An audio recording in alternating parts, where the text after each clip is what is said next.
interested in starting a heat press t-shirt business, but you're not really interested in using the heat transfer vinyl, right? That's just not your thing. In today's video, I'm going to be showing you guys some Supacolor transfers from Heat Transfer Warehouse and Supacolor and how you can apply them to a t-shirt. This video is going to be super helpful for those of you who really want to get started, but you kind of want to do it more effortlessly, okay? You just want to buy your shirt, buy your heat press, press your transfer, and call it a day. So let's get started. What is up, Define Squad? Welcome and welcome back. If you are not new here, my name is Alex at Defined by Alex. We're defining our lives and building our dreams. So my lovely friends over at Heat Transfer Warehouse sent me some Supacolor transfer samples, and then I took it upon myself, you guys, to buy more transfers for my own t-shirt business because I started to really like the notion of just using my heat press and my transfer and my shirt, and boom, before you knew it, I'm working smarter and not harder. So I'm going to be showing you guys how you can press a Supacolor transfer and things that you need to be mindful of to get started and then purchase your first order with Heat Transfer Warehouse and some Supacolors. So let's get started. Okay guys, so as you guys can see here, I have a lot of Supacolors that's just spread out across my table. I'll give you guys a better look. I have some all right here just so you can see what they look like more up close and things like that. So I'm going to use these two as an example. For those of you who don't know, my t-shirt business is pretty much all typography for my affirmations for my brand, and so my Supacolors are pretty simple, on the simple side of artwork. You can be as complex or simple as you want, but you will need to look up their artwork requirements and restrictions so that way your Supacolors can come out the way that you imagine. So just for these two, I know that I needed to have black font and white font, just because of course I can put this on a black shirt and then this on a white shirt, right? So not too intuitive, but I did want to have that contrast, and so a lot of my transfers are pretty much just my sayings in black and white font, and then I have the same image in this one. I also have like the words living my best and life in white as well, so you guys get the gist, right? So this is what they come in. They just have this simple coating to it. It's a frosted material, not really sure, but of course it's made to be pressed with heat, so the way the words can be activated. And then on the back here, it's like this, if you guys can see, like a fuzzy texture. Like if you get these and you rub your finger on it, then it does like feel kind of fuzzy and very textury. And so this is just what they look like. So today I'm going to be pressing a few samples for y'all, and so now you can see what an image looks like on a Supacolor transfer. I mean, look at the pigmentation and the quality, okay? Like this is taking it to the next level. Like I said, if you don't want to use vinyl and you have a design, I mean, you can really achieve, your business can take off, you know, when it comes to Supacolor. So I'm going to be pressing this one today. I really like it, and so I'm going to show you guys how to press it, things to look out for in the artwork and things like that you need to provide, so that way your transfer can come out just like this, very clean, very neat, very vibrant as far as colors and all that good stuff. Okay, so let me go ahead and just share some knowledge on the things you need to know as far as starting to use Supacolor transfers and how to avoid your mistakes in the beginning. So if you guys see, this is what my samples came in, okay? So there's just words on them, but I'm going to read you the instructions. It's basically, it's going to be the type of material that your Supacolors are applicable for, followed by the instructions. And so ideally, if you're starting with Supacolor transfers, I would imagine you're going to be, you're going to put them on t-shirts, things that people wear. And so the category wearable is going to be important because it lets you know that this is for t-shirts, hoodies, you know, just a gamut of wearable material and product. And so it also gives you like the type of garment, so cotton, polyester, and poly cotton as well, followed by like your press settings. A lot of the times when you're working with something new that requires you to use your heat press, the temperature settings are going to be different. So I can say if I'm using vinyl, just normal vinyl from my Silhouette Cameo, and I weed it and I use it that way, my settings are different compared to a Supacolor transfer, okay? So for wearable transfers, you're gonna press it between 290 and 320 degrees Fahrenheit, about 10 to 15 seconds, and a very, very firm press, which I'm going to show you guys here in just a second. But I just wanted to point out just how, you know, it's just the details of getting started and how I think that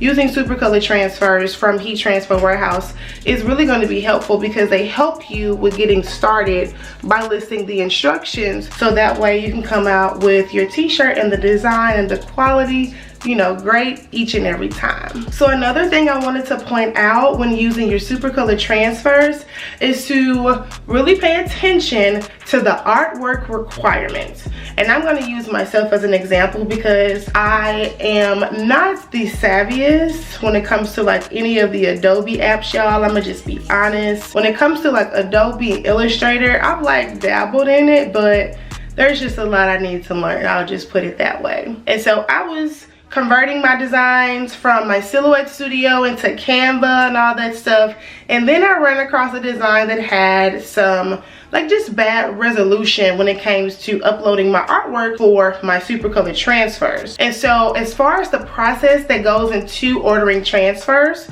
you have to submit your artwork, and then you have to make sure that you're looking at the type of files that Heat Transfer Warehouse accepts, so that your artwork can come out very nice and vibrant and you don't have any issues. But fun fact, when you are about to submit your artwork, you guys, it's not like you submit it and they process it right away and you're good to go. What you can look out for is that they're going to also email you, okay? They, as in Heat Transfer Warehouse, so someone from their art department is going to like make sure that your artwork is great, just like a quality check basically. So they're going to make sure that your artwork is great and it's good to go before the actual transfer process happens. So I say that to say that what happened for me was that I had time to fix my mistake, and then when I got my transfers, everything looked so perfect, okay? So when you are starting to use Supacolor transfers, just make sure that you follow the artwork guidelines, okay? And that way, the process from then on out is going to be super smooth. Another thing to also look out for when it comes to using Supacolor transfers is to know that they have a MOQ, which is a minimum order quantity, okay? So what that means is, in order to purchase your Supacolor transfers,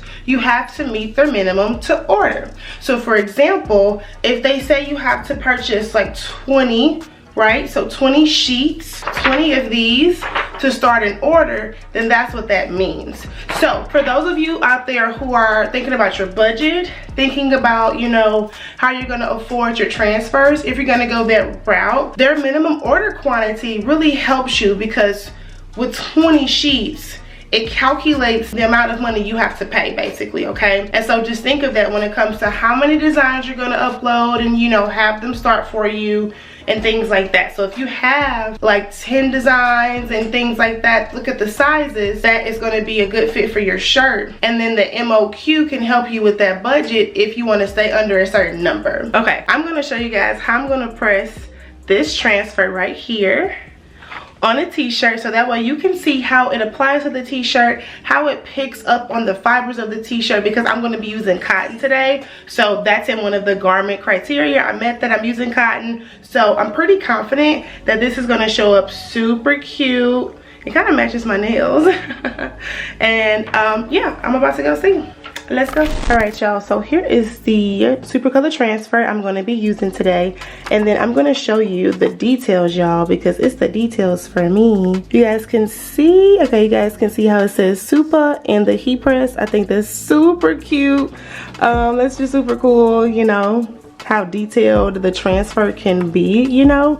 And so, okay, I'm going to press this, but let me also just show you again the instructions. So for wearable transfers, like I'm using right here, I need to press it at 320 for 15 seconds or 10 to 15 seconds, very firm. And then it says manual press, use high settings. So to me, what that means is that I'm going to go on the highest side of the setting. So I'm going to go ahead and do 15 or 12. I think mine's set to 12. And then 320, which mine is already at, so that's great. And then you got your washing instructions, and then most importantly, guys, what type of peel you're going to perform using transfers. So peeling hot or warm, I mean, they really just help you out with knowing how to use these, which is great. So okay, let's go ahead and press this and see what this is going to look like. I am going to use a Teflon sheet, if that's what someone is wondering. Here is my Teflon sheet that I always use. Okay.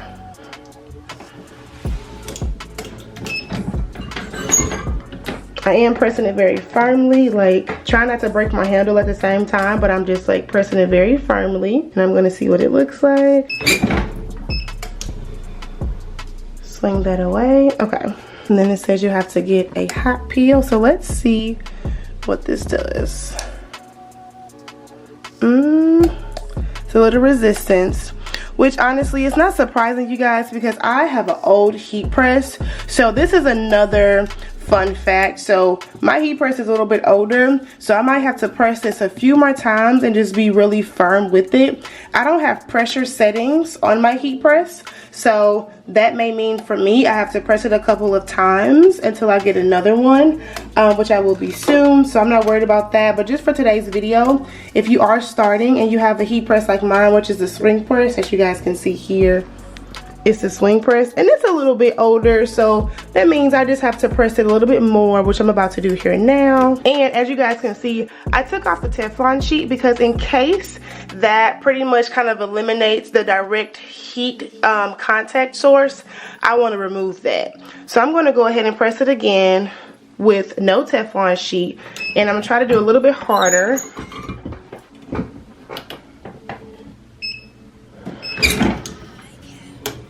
Okay, let's see. The bottom's coming off, but I'm getting a little bit more resistance. Pretty sure it's my heat press at this point. It's not the transfer, you guys, because the transfer came in the, you know, the perfect shape. This is what the transfers are supposed to look like. So in this particular part, it's my heat press. So I'm gonna press it like probably one more time, hopefully.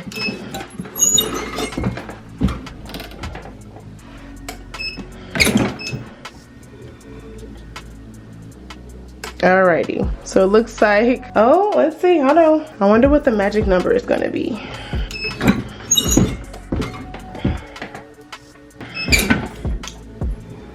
Alright, you guys, so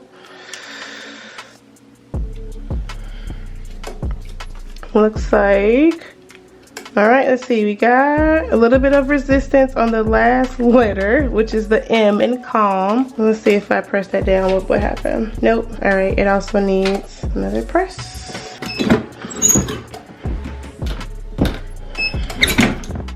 Goodness gracious. Okay. All right, you guys, so excuse my difficulties again, you guys. It was not the transfer. My heat press is a little old, so I'm just waiting on a new one to arrive, so that way I won't run into these issues in the future. But the cool thing about it was that I still was able to press the transfer even with my older heat press, just with a few more presses than normal.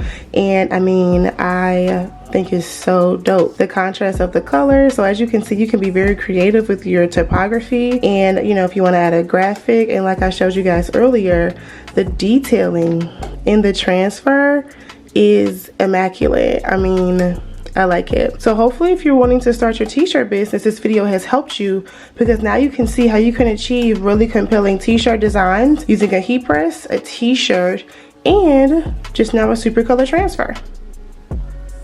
Alright, y'all, so that is it for today's video on how you can use Supacolor transfers from Heat Transfer Warehouse and start your t-shirt business, especially if you're not interested in using actual heat transfer vinyl, or if you just kind of want to pivot and just get into something new and more effortless. Then I highly recommend that you use some Supacolor transfers just so you can see how it works for you in your business, or if you're crafting or whatever you are doing, just try it out. You just never know if you're going to like it, right? As a reminder, you guys, I'm going to link all of the products that I mentioned today for the Supacolor transfers in the description box below, so feel free to check that link out, so that way you can start your heat press business and you don't have to waste any time. But as always, friends, thank you guys so much for watching today's video. Don't forget to drink your water, mind your business, and always choose yourself first, and I'll be back in my next video. Bye, y'all. Okay, so I'm going to show you guys how I'm going to press